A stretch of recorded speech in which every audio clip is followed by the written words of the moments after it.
What's up, nerds? It's your boy coming to you live at 7:30 in the morning on a Friday morning, the 31st day of March, 2023, Friday, which means Honor Amongst Thieves is about to open theater-wide on April 1st, which is a stupid day to open a movie. It's also time to take a look at what's going on in the updates for the ORC and Project Black Flag, because lately Paizo has been announcing a whole bunch of things that they're doing on a weekly basis. This started in about February and has been going pretty much consistently. Every week, Paizo has been posting brand new things that they're doing on a weekly basis, except for one. So, yeah, let's take a look. Here's what Paizo has announced for this week. They've got a new Lost Omens adventure path thing coming out called Firebronze. It takes you, I guess it's pirate themed, because it takes you to a world filled with rebels and braggarts. Want to know more about the Inner Sea's most well-known adventures? Look no further. So, yeah, Freeport, pirates, Island of Dread kind of stuff. You know, I love dinosaur pirate Undead Island. So, yeah, I don't know why they think they need to do this. But of course, can't tell who their target audience is with this cover, but yeah. We also have an adventure path number coming out called Dreamers of the Nameless Spire. This is number 3 of 3 of the Gatewalker series. Sees the players doing gatewalking type stuff. So I guess this is their take on doing Spelljammer or Planescape without actually doing Spelljammer or Planescape. We also have some other stuff. I lost my page. Hold on a sec. I'm totally unprepared. There we go. What else is coming out? We have something for the Pathfinder Society. This is called Prisoners of the Electric Castle. It's part 2 of the Castle Key meta plot for the Year of the Boundless Wonder. If you're a member of the Pathfinder Society, you might be getting to play through this adventure. Pathfinder Society is like the Adventurers League. It's basically the official sponsored games Paizo do at the few friendly local game stores that actually carry Pathfinder or at the conventions. We've got a new map coming out this week called Noble's Estate, which depicts an estate that somebody who might be a noble could live in. We've got another update for what's going on with Starfinder. This is the Drift Crisis case file. Drift Crisis is the year-long meta plot for Starfinder this year. This one features an anthology of 3 new adventures set during the Drift Crisis. You know, I have a certain love for Starfinder simply because of the origin of that universe. We have a Starfinder Society adventure path called Beta Test. This is a virtual reality beta test adventure for the Starfinder Society. So you're going to be playing characters who are going into a virtual reality playing characters. Yeah. And then I guess something bad happens. We've got a Starfinder map. This one's called Amusement Park, which could be used for any modern day setting, I guess, or futuristic setting that has like a carnival or theme park. That'd be cool. We have a Starfinder deck of NPCs. This is a bunch of NPCs on little cards. You know, I love the cards. There is a sale over at Paizo up to 50% off. If you're interested in purchasing Paizo stuff, you can just go here to Paizo and check out their sale. That's a thing. And, excuse me, sneeze. Oh, I'm a mess this morning. I need coffee. Paizo is looking for volunteers to run their booths and run games at the upcoming Gen Con. Looks like Gen Con is going to be, again, half online and half physical again this year. I don't know if they're going to be doing the pop-ups again this year like they did was 2 years ago. I can't remember if they did them last year, but I remember the pop-ups were 2 years ago, and that was a brilliant idea. I mean, hardly any game stores actually did them, but it was a brilliant idea, and I would like to see more things like that. I would love to see gaming companies help support the friendly local game stores that are still brave enough to carry their product. So the pop-up Gen Cons were brilliant. Online Gen Con, I think, was mostly a success, right? I don't know. I mean, numbers were pretty good. Now, notice there's one thing that is missing from this. Any updates on the ORC? Any updates whatsoever on the ORC?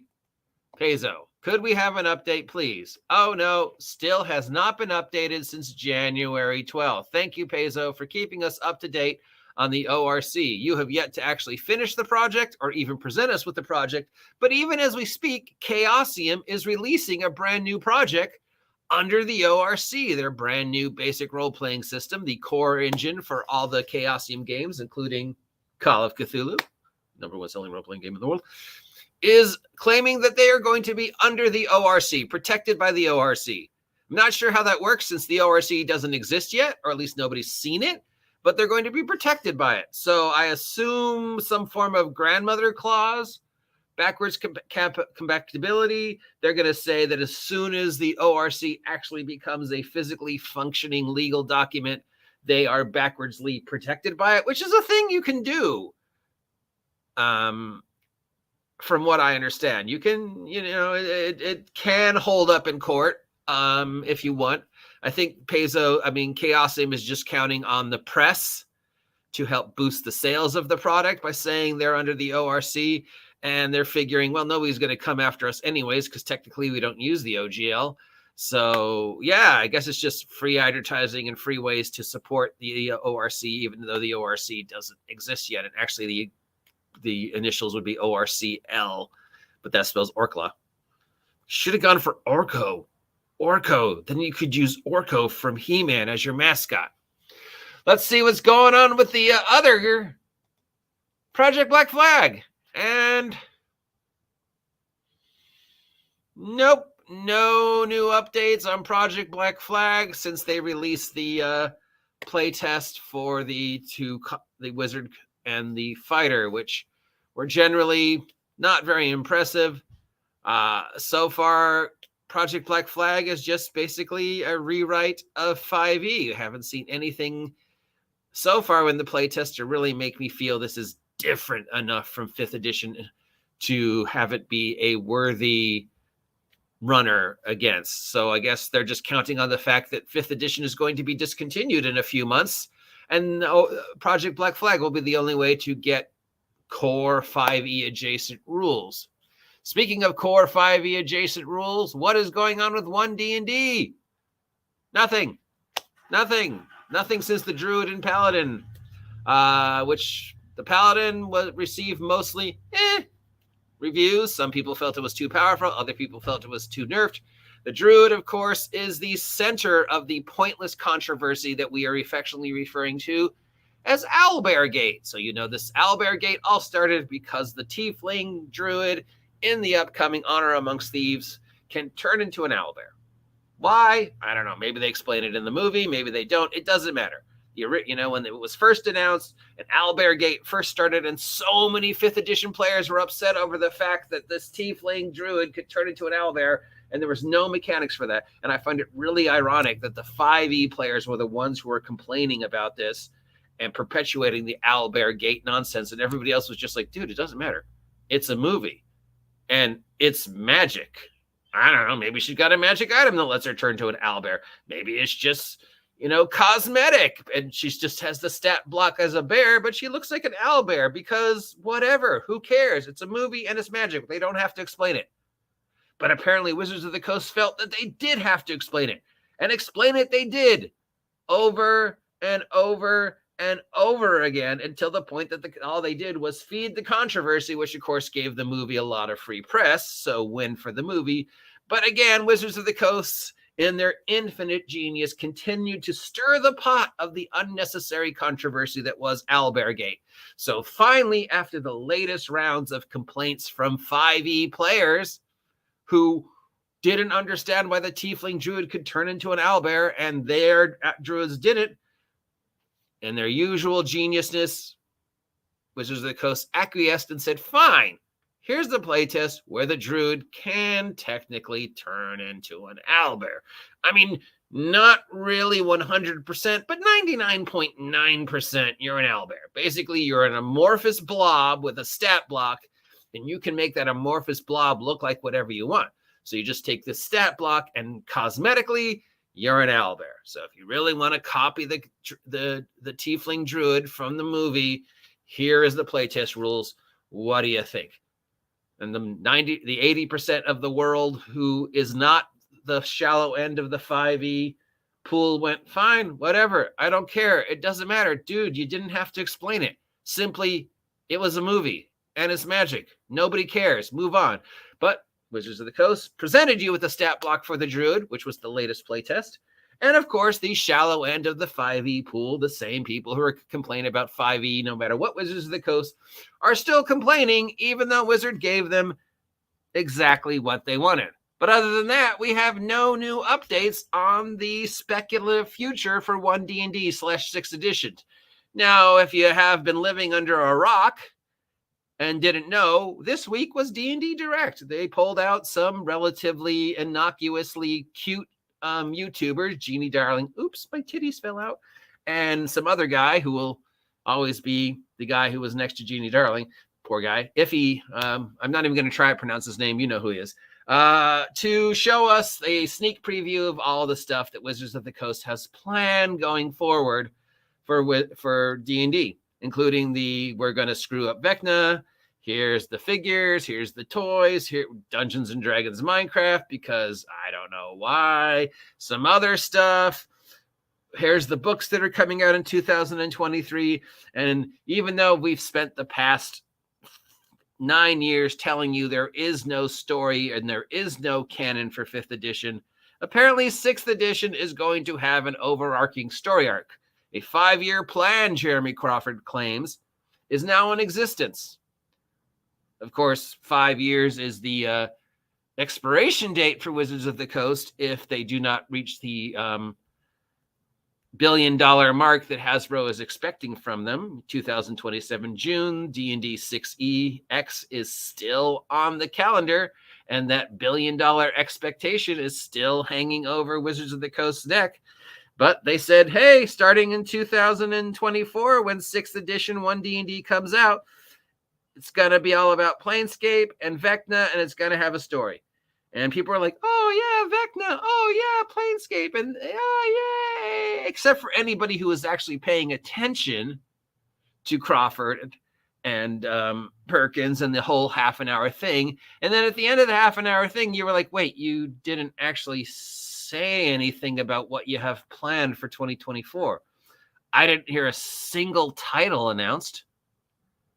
You didn't even tell us the date that we can expect 6th edition /1D&D to be available in 2024. You would think that's important, but you didn't tell us that. In fact, you really didn't tell us anything. Like, when's the next playtest? What's it going to be on? I mean, 2024 isn't that far away. It's April. So May, June, July, August, September, October, November, December. I mean, that's 8 months, which might seem like a long time, but to play test an entire rule set and then ignore the playtest responses and then publish it and advertise it, 8 months? That's not a long time. That's not a long time. And you really still haven't told us anything about when or what 1D&D/6th edition is going to be next year, other than these playtests. So here's the latest playtest, and oh look, there's no new news. No new news about the actual fate of 1D&D. Sure, you flash banged us and jazz hand us and shilled out a whole bunch of pointless information at the thing on Tuesday and caused a whole bunch of new arguments and controversy, which is what you seem to be excelling at, Wizards of the Coast. But when it comes to actual facts, you told us nothing. Which actually is genius on your part when you think about it. Because at this point in time in the multiverse that is Wizards of the Coast, if they had told us any actual tangible facts, people would have complained. People would have attacked them. People would have threatened them. There'd been more death threats. How dare you? How dare you? Blah, blah, blah. I am a 5e player. This is what I want 5e to be. But even when you give me what I want, I'm going to complain because I'm a spoiled little brat. Wizards of the Coast has maybe finally learned that if we just jazz hands you, just, throw up some smoke and mirrors, but don't actually tell you any tangible facts, you can't complain. You can't complain about what we have planned for 2024 if we don't tell you. Now, was that intentional on Wizards of the Coast's part? If it was any other company, I would say yes. It's genius marketing. You know that if you give them any facts, they will attack you. So the best thing to do is not tell them anything. If it was any other company, I would say it was intentional and it was genius. But it's Wizards of the Coast. So as usual, you have to look at it through the microscope that is Wizards of the Coast and go, I never know with you guys. Was that actually intentional? Have you actually learned your lesson? Or is it literally Crawford being Crawford and you really just don't know what you have planned? And you being Wizards of the Coast, I kind of say 80% you don't have anything planned. 20% you are actually being smart for the first time in a very long time. So that's the news or lack thereof for the fates of those various games that are being affected by the OGL wars. Nothing new from ORC, nothing new from Project Cobalt, and nothing new from One D&D. Hey, we've got some comments. Wow. So Pathfinder is releasing more modern audience material. What? Well, Pathfinder is songing and dancing us, so we don't pay attention to the fact that there's been no new updates on ORC. Hello, fellow RPG fan. Hello there, individual whose name I'm not even going to try and pronounce. Yes. I like Starfinder better than I like Pathfinder 2nd Edition. I don't know why they didn't just take the Starfinder rules and convert them to fantasy. I don't think they're going to be turning Chaosium into a D20 system. There's no reason for them to. There already are 5e conversions of Call of Cthulhu. I think what they're doing is just taking advantage of the news and getting ahead. That way they have something to protect them going forward, even though they don't need it. Yeah.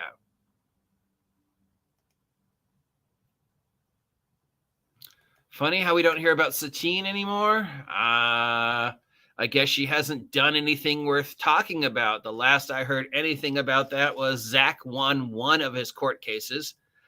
You can find out all about that over at Tabletop Tap Room, and Tankard talks about it. So one of the court cases that Zach was involved in, he won. And so he has re-earned a little bit of the goodwill that the industry had for him. I've spoken to Zach a couple times over the years. He's out there. He's opinionated, but I don't know if the stuff he was acclaimed of doing actually happened, but whatever. It's not my place to say. So I guess Satine has safely just dropped off the market. I'm sure she's still out there doing stuff. Probably an OnlyFans.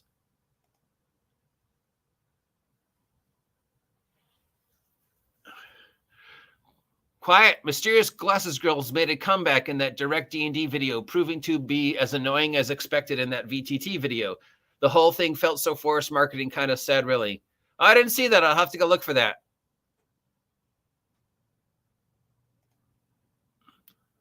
Let's see.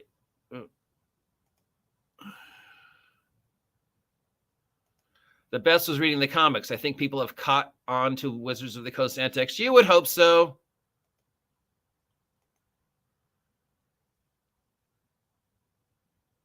Still, seems like most of us have moved on to other systems anyway, so don't see many people taking too much stock into what WOTC is happening anywhere. They still have their few diehards, you know. I assume Bob Worldbuilder is still shilling for Wizards of the Coast. I assume Ginny D is still shilling for Wizards of the Coast. I assume Mark Holmes is still shilling for the Wizards of the Coast. I assume J. Scott Garby is still shilling for Wizards of the Coast. I mean, I know he is because people send me links to his stuff that I don't watch, but I know he's still doing it. I mean, you know, the shills that Wizards of the Coast had, are not going to abandon Wizards of the Coast. Interestingly enough, if nobody was paying attention, Critical Role just announced a brand new game yesterday that had nothing to do with D&D. Weird. I know the Critical Rogues have found a non-D&D project, their own proprietary system. Yes, they announced that yesterday, and I was going to get to that in the RPG news thing. But yeah, Critical Role kind of slid under the wire in addition to all the weird end of Exandria stuff that's going on in the campaign 3. There was an ad yesterday called Myths. So we will talk about that. So that's our update for this week on the fate of the ORC in as it doesn't exist, and the fate on Project Black Flag in that it looks exactly like 5th edition, do something different or nobody's going to buy it, and in the fate of One D&D in that we still have no actual idea what they have planned for 2024 for One D&D. That's it. I'm the OG GM. If you appreciate this content, let me know. If you don't appreciate this content, let me know.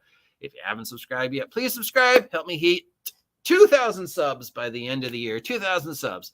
And of course, remember, this is my job. So if you're feeling generous and want to support the OG GM, the best way to do it is, the Ko-Fi. I've got the Patreon. I've got the PayPal. I've got the Super Thanks. But the number one way to support the OG GM is to buy my merch. Head on over to Big Geek Emporium with their brand new site and buy the amazing adventures created by yours truly, the OG GM. And don't forget, tonight, 7:30, watch party, subathon, the greatest D&D movie of all time, Hawk the Slayer. See you later.